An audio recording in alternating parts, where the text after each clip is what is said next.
Hello, it's Adam Morrison. When it comes to top-tier contracting, my go-to choice is McGilvery Environmental. I know a thing or two about excellence, and that's exactly what you'll find with Kip McGilvery and his team. They're not just any contractor, they're the best in Spokane and North Idaho. From start to finish, they ensure your project is completed with the highest quality results. With years of experience and expertise, they handle it all. New construction, meticulous repairs, asphalt paving for residential and commercial properties, excavation, and even environmental remediation. So why wait? Reach out to Kip McGilvery Environmental today by calling 208-556-6384 for your free estimate. Don't forget to mention my name, Adam Morrison, and experience the difference McGilvery Environmental brings to the table. Again, that's 208-556-6384, McGilvery Environmental, my number one choice for all my contracting needs. We're very excited to announce a new partner to the Perimeter Podcast, M4 CPA. M4 CPA is a family-owned accounting firm passionate about helping businesses and their owners create a secure future for their families. They pride themselves on the quality of their work and put their clients first, ensuring they get the attention and care they deserve. Their mission is to provide exceptional accounting services to help you achieve your financial goals. M4 CPA is all about building long-term relationships based on trust, integrity, and transparency. With a team of experienced professionals, they offer personalized solutions to meet your needs. If you're a Perimeter listener, here's an exclusive offer for you. Mention the Perimeter Podcast when you reach out to M4 CPA and get a free business consultation to assess your financial strategies.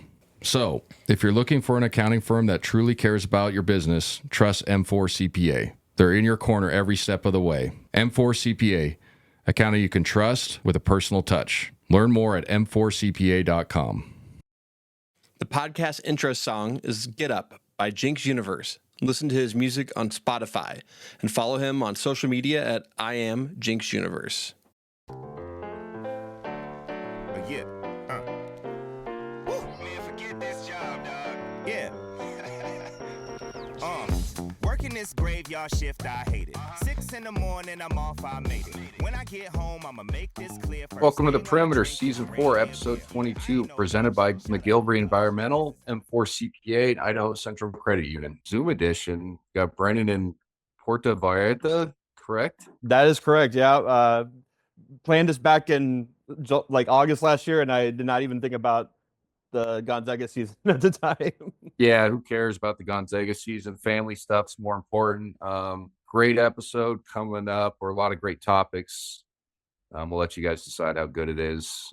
Great week securing the number 2 seed with 2 really good wins. And then the, WCC tournament coming up. We'll kind of discuss that.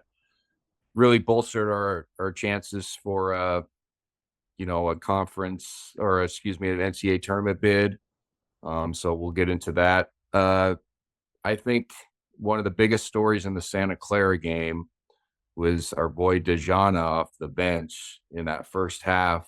Kind of a weird situation. Braden Huff gets 3 fouls, gets the third one on a jump shooter on a 3-point play.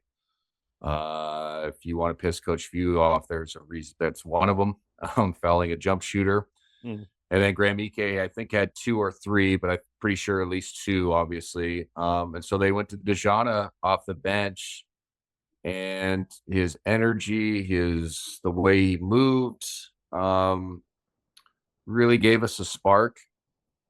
Coach Few's talked about it, but I've been around him a little bit, not a ton, but just being around the team. He's always happy. He's always smiling. He's always joking. So that's cool.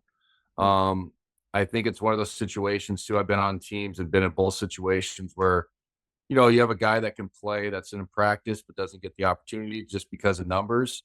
Guys always gravitate to those type of players. So when they do get their chance, it kind of hypes everybody up.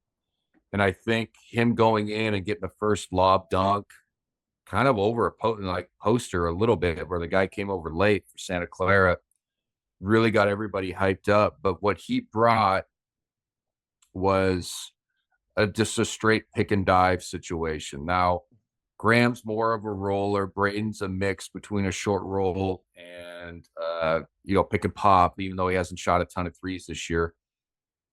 Diagne is just a straight dive. Okay, so like what that does defensively is on the strong side, you might have to tag. On the bottom hole, you might have to tag. So it opens up the guard play situation. And then on some of the ball screen coverages offensively, you might go to center field and over. But Ryan Nembhard and Nolan Hickman are so good at coming off those screens. That just opens up the middle of the floor for them.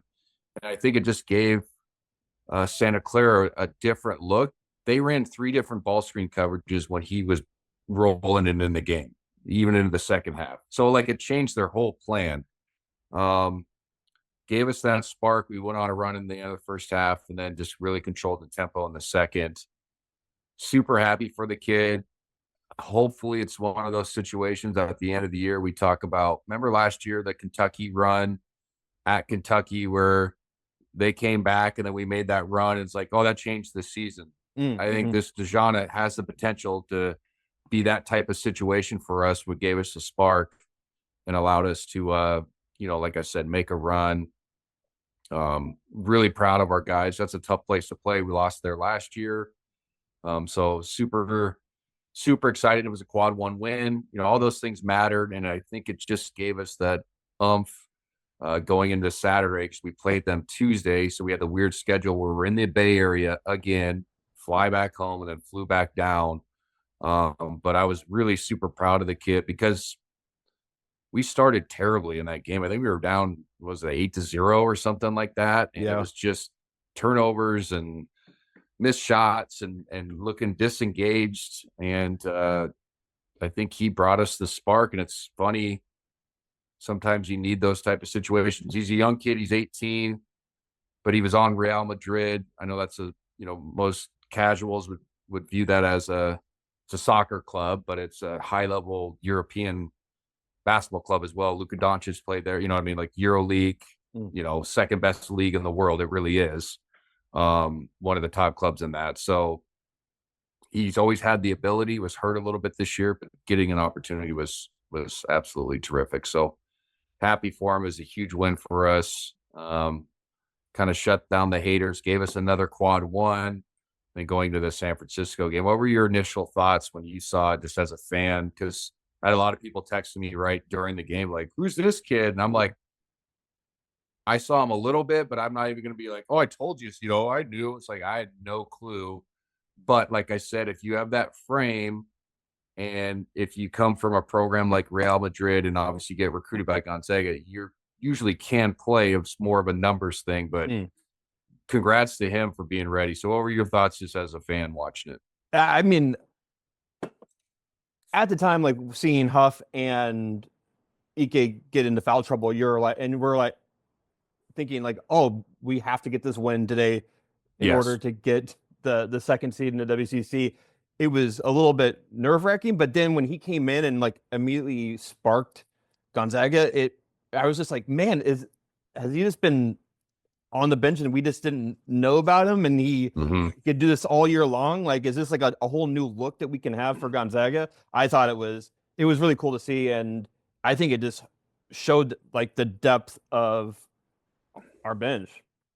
Yeah, it really displayed the depth, and it's a good lesson too for, young, sports people. It's just a life lesson. If you stay ready, you don't have to get ready. Right. I mean, and so you never know when your opportunity is going to call. So like, that leads into next season, and which I'll get into later in the previous or future episodes. But like, we're talking about personnel who might be leaving, who's graduating, all those things.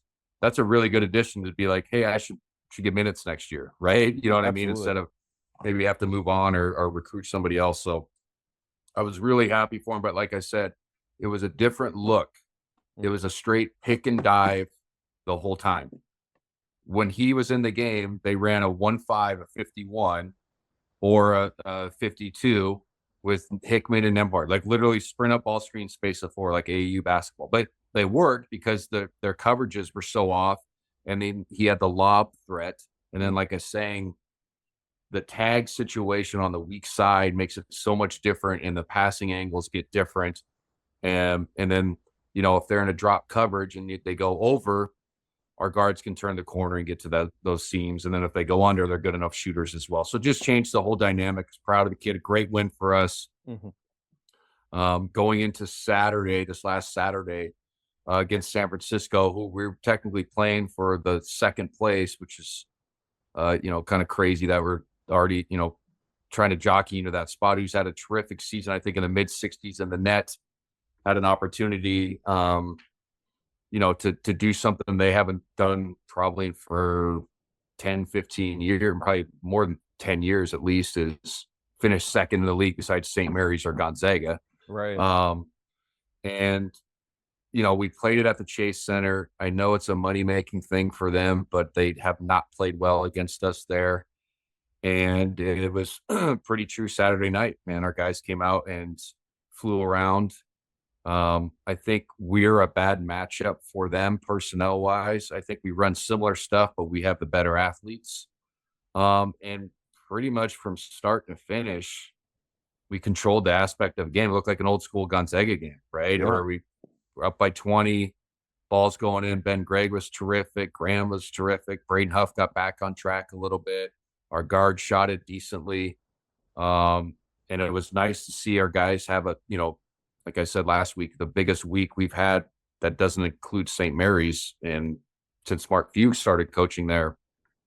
So I was really impressed and excited for our guys to get that bye, another quad 1 win. So that bolsters, I think we're 8-8 versus quad 1, quad 2s. I think if I looked recently, and that's a pretty good record. Now, going into the WCC, we'll play Monday night. We won't know who we play until late Saturday night. And it's probably going to be San Francisco, but has a chance to be Washington State, I believe, too, is on that side of the bracket. And so hopefully it's San Francisco in theory. I think we match up better with them. Yeah. Well, Washington State, I know we played really good down in Pullman, but the first game they were better. And they would, it's that rivalry thing I've talked about where it's, different. So hopefully our mentality can carry over and go into the WCC. Now, I think if we get one more of those wins and we get into the championship game Tuesday, assuming it's St. Mary's, I think it's more of a situation like last season. Obviously, you want to win it, but if you don't, I think we're still in. Yeah. Now, don't quote me on it, but bracketology still has us anywhere from 6 to 9 seed. And it's probably changed a little bit from last week from 8 to 9 because of those 2 quad 1 wins.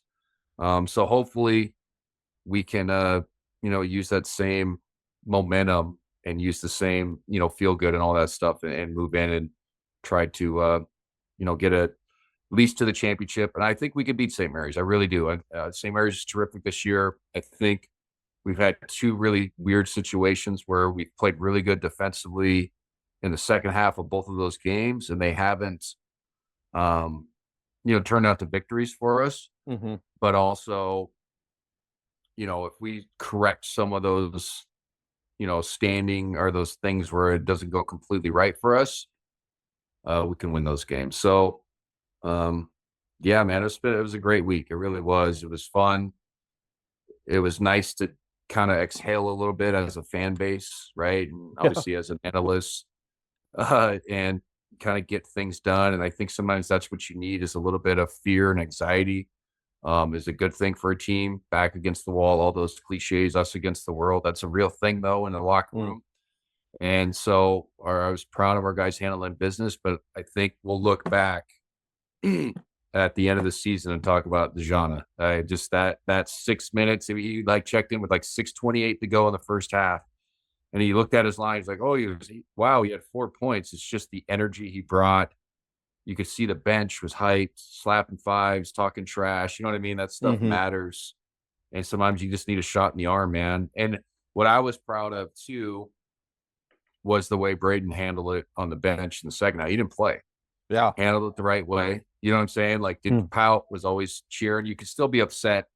That's fine. And I hate when people – sometimes hold the athletes to, different accountability. Well, you need to always be cheering for your teammates. Well, yeah, but you can have a little bit of negative body language. You can be upset. It's okay. You know what I mean? It's part of life and it's part of, workplace environments. Things don't go your way. You're supposed to start cheering and clapping. You know what I mean? So there's some parallels to that too. So I was just proud of how it all worked out, and it was a great win. And then I think it carried over to Saturday, and we just kind of blew the gates off of San Francisco and really played terrific basketball. So, like I said, great opportunity for us to get a chance to get to the championship game and hopefully knock off St. Mary's. Obviously, got to take care of business on the semis, but I'm really pleased.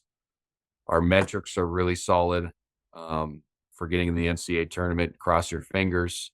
But I think right now, if we get to the championship game and are competitive, we're almost a lock, in my opinion. But that's most of the bracketology. It's most of the net and the Ken Palm. We're in the 15 to 10 range. That's pretty good. Strength of schedule and all those things. So, what were your thoughts on the Saturday win at San Francisco? My thoughts were, it started very late here. It started at 10 o'clock here where I'm at. But it was great. It was cool to see Ben Gregg have such I needed that. This a solid game to score 23 points, and I think that was San Francisco's game plan, was like giving Ben the perimeter, and to see him just go off was, I imagine that felt really, really good for him. It was also, I mean, the box, I mean, not the box scores, but the scores, we scored 95 points against Santa Clara, 95 against San Francisco, and then they both scored 76 and 75. It was kind of like, they weren't the exact same games, but they pretty much the same outcomes, which was very, very interesting. And this shows like how strong Gonzaga can be on offense when they show up. Yeah, when it's clicking, I think is what, when everything's rolling the right way and the ball's pinging, and guys are feeling good. And I think we're starting to play that type of style right now. I mean, our offensive metrics have been really good this season, but we haven't seen a flirting with 100, 10-0 runs. All right, we're up 17 for majority of the game, type of situation. So that was nice to see, especially being March and going into the West Coast Conference. So I was proud of our guys. Like, obviously you want to win the league, but finishing second in a really good, league this year. For at one point we had 7 teams in the top 80 in the net. I don't care what anybody says, but that hasn't happened in a long time for the West Coast Conference. And so our guys have figured that part out and got that first round bye. That's the most important. And hopefully we can win on, Monday night. And then hopefully I want to play St. Mary's again. I think it'd be a great matchup and play them again and see if we can get one done. Do you have those listener questions for the ICCU stuff? I do have one. I have a couple. The Perimeter will be right back after a word from our sponsor. It's time for Home Team Rewards. Zag fans, get your Bulldog branded ICCU Premier Rewards Visa credit card, the only card where you can earn rewards for everyday purchases while giving back to Gonzaga University. Choose from a Visa Rewards card with a lower rate or a Premier Rewards card with maximum rewards. With no annual fees, card control, and next-level security, you can spend smart from tap to app. Zags, rejoice! Find your card at iccu.com/gozags on approved credit. For the ICCU stuff? I do have one. I have a couple actually, but I wanted to ask a question about points off of turnovers. A listener chimed in saying that against St. Mary's, we had 5 steals and only 2 points off of turnovers. And how important is that stat? Because in the Santa Clara game, we had 25 points off turnovers, and then in the San Francisco game, 14 points. I feel like that is like a very eye-opening stat to only have 2 points off of turnovers against St. Mary's. And like, how can we change that? Like, well, part of it is the context of the question is when you look at turnovers, what type of turnovers are they? Are they dead ball turnovers? Are they end-line turnovers? Offensive foul, anything like that. So if you're getting turnovers in your 30 press, your 1-2-2, or out in the open court or above the free throw line, then it's easier to get out in theory to score in fast break situations, points off turnovers. Also, I think St. Mary's doesn't turn the ball over a ton, and they're so good defensively. So, if and when they do, they're not perfect, obviously, they're going to get back. and they're going to play really good defense. I know that's a simple analysis of it, but it's the truth. I think it's just a different culture for each of those teams, and the emphasis on defense. So yes, against St. Mary's, you have to capitalize more because there's less possessions. I've talked about that in previous episodes. Yeah. In some games, there's 80 possessions. St. Mary's usually there's 55 to 65, right in that meat area. That's a lot less, right? I mean, it's a big difference. So everything is magnified when you play them. So I think that's a great point by the listener and by you, but I think also the context of what type of turnovers you're getting and the team you're playing has to be considered, because St. Mary's is a different animal defensively than San Francisco and Santa Clara. Now, that's not an excuse not to capitalize too, though. Like, we had situations in the first game down in the Moraga and then the last game here where we got them to turn it over, a couple shot clock violations, and we didn't go down and capitalize, right? So it's not completely wrong, but the context of what type of turnover it is kind of matters on if you're getting points off turnovers, in my opinion. If you're throwing the ball out of bounds, you got to set your defense up. Is it, you know what I'm saying? Points off a turnover. Now, if you're getting steals and then it turns to 3-on-2, 2-on-1s, and you get wide open shots, you're probably going to have more points off turnovers. Yeah. So I think that matters the most, but it is definitely an issue that needs to be addressed against St. Mary's. You have to capitalize on the opportunities you're given. Yeah, and I should credit the guy. It wasn't really a question, it was a comment. It was from Roger Douglas on YouTube. He said live ball turnovers are a critical stat in every St. Mary's GU game, and Zags only had 4 live ball turnovers, resulting in only 4 points. So exactly. That's the context of the turnover matters. Yeah. Well, so the next question, you kind of hinted on it earlier about Diagne. I said that, totally butchered that. But it's from Logan Wiebenhurst on YouTube. He said, with the possibility of Ike and Vinters returning and the emergence of Innocente and potentially Diagne, what do you see the path forward this next year for Dusty Stromer and Braden Huff, with Dusty struggling with a shot and Huff being foul prone? I'm really interested in what they may be thinking. And he also added, love the show, and he listens every week. So thank you, Logan. All right. Thank you for listening. I think, that question is a layered one as well, because I think Braden Huff has been terrific this year, especially early on in the season. We can't look at the one game at Santa Clara where he, had foul trouble as, kind of a synopsis of how he plays as a whole. He's usually not foul trouble, right? I mean, for the most part, if you think about the games, most of his lower output, stat wise, is because of minutes played, right? So if you look at some of the games, I mean, sometimes he'll be 4 for 5 and he'll have 11 points and he'll play 10 minutes, right? So I think the future is still great for him at Gonzaga. I hope that is in his mind too. And I'm not hinting at anything. I'm just saying overall in general, because this is year 3, second year playing, 1 year redshirt. I think if he's our starter next year, again, this is just, me conjecturing or whatever. I think he can have an all-league type of season. I think he'd be an MVP type of season for the West Coast Conference. He's that good. So I think the prospects are still high for him. Dusty's a different situation. He's had a up and down year. He's been good. He's been more good than bad. I think some of it is to minutes played matters. But Chente coming in and hogging up some of those minutes with his defensive presence has limited some of Dusty's. And so I can't speak on where guys view themselves next year. And I prefer not to be honest, because the transfer portal is also crazy. And also I don't, know how the day-to-day goes. I know, it's a positive program. It's a positive situation with how guys are treated. So I don't know, to be honest.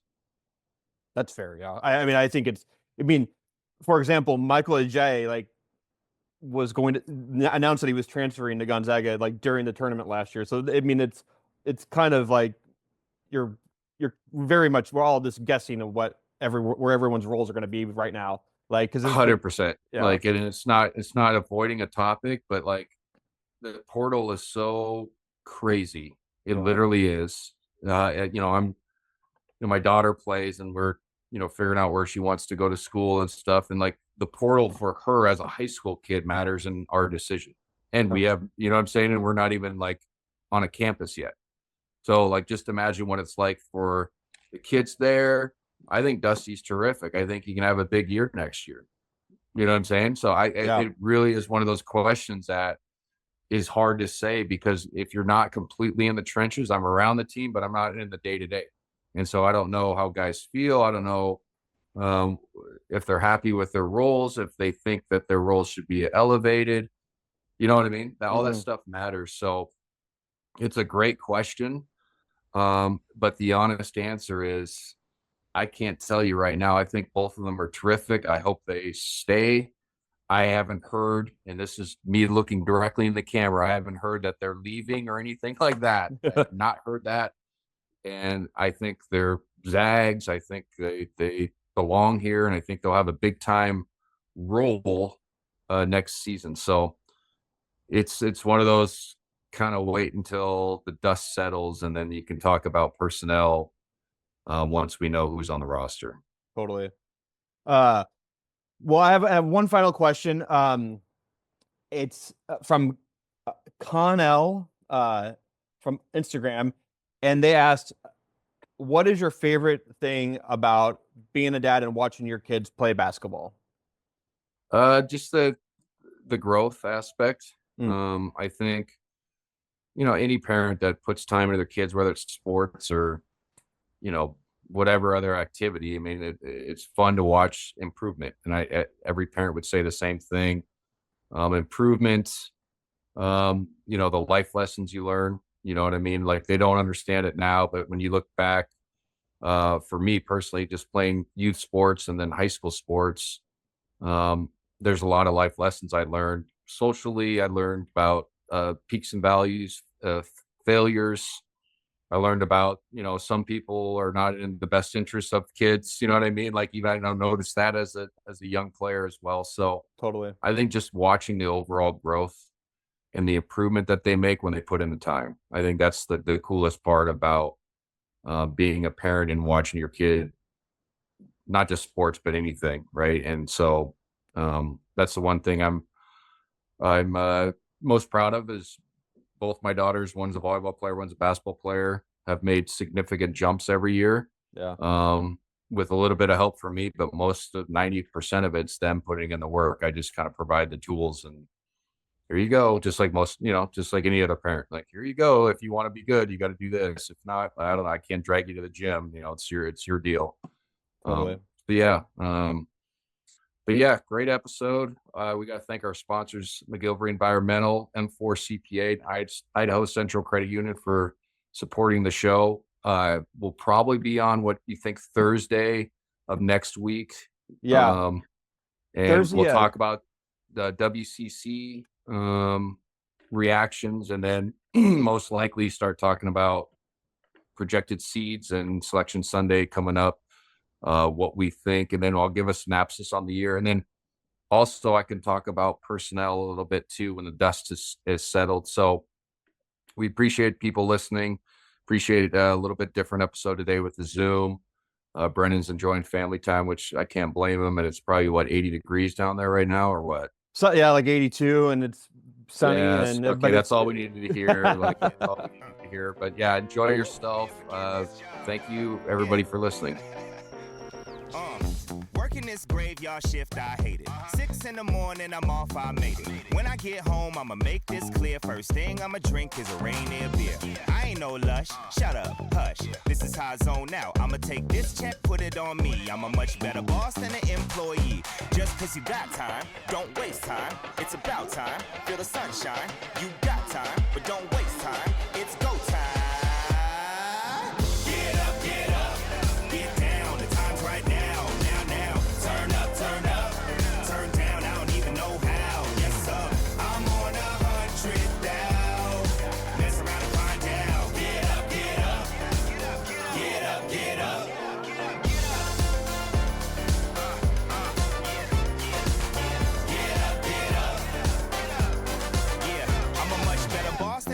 employee. I'ma employ me, cause I go OD on a BEAT. I'm a young OG, been killing these raps since 03. So when a supervisor told me do this, do that, I reply. Podcast intro song is Get Up by Jinx Universe. Listen to his music on Spotify and follow him on social media at I Am Jinx Universe. Produced locally in Spokane, Washington at Spocast.